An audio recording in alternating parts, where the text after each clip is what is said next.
последний обмен удерживаемыми лицами по-разному комментировался с разных сторон. И персональный состав разбирался, и национальный, и так далее.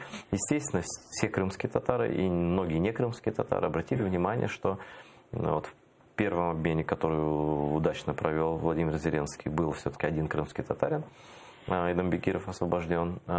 В этом же никто, хотя в Париже, я дословно помню, если я не ошибаюсь, эту формулировку, всех известных, на всех известных, но все известные в крымские татары туда не вошли. То есть Крым Путин рассматривает, видимо, отдельно. Вы готовы сейчас сказать, есть ли у вас сотрудничество с офисом президента по этому вопросу, потому что вы же заявляли, что не консультировались с вами перед этим обменом, да? И есть ли списки крымско-татарских политзаключенных из Крыма, находящихся там и вывезенных на территорию России, где их судят ни одного насильственного преступления, это мысли преступления, абсолютно все, да? Вот есть ли у вас сотрудничество и как ведется работа по освобождению огромного количества, почти сотни крымских татар? Смотрите, для начала я еще раз акцентирую внимание, что после того обмена, который состоялся несколько месяцев назад, мы говорили о том, что недопустимо, что не обсуждается вопрос освобождения политзаключенных, арестованных в оккупированном Крыму. Мы акцентировали внимание именно на место проживания этих людей и не столько даже на национальность, хотя подавляющее большинство из них крымские татары. Для нас было очень важным о том, чтобы украинское государство демонстрировало о том, что это наши граждане, это наша территория.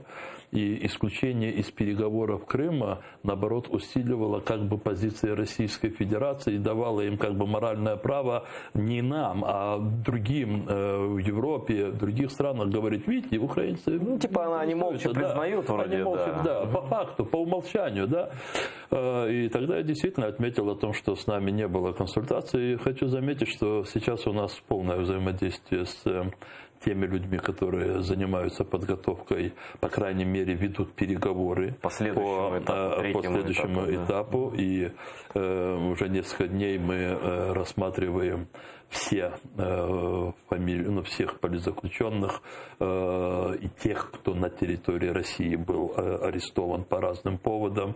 Пытаемся давать разные анализы профессиональным переговорщикам. Я не знаю, когда состоится этот обмен. Мы настаиваем, чтобы это был обмен по формуле «все на всех». Но как в конечном результате будет, это покажет наша работа. Но если нас смотрят родственники, близкие крымско-татарских политзаключенных, я хотел бы, чтобы они знали, что мы рассматриваем всех. Что никто не брошен и никто не забыт, конечно.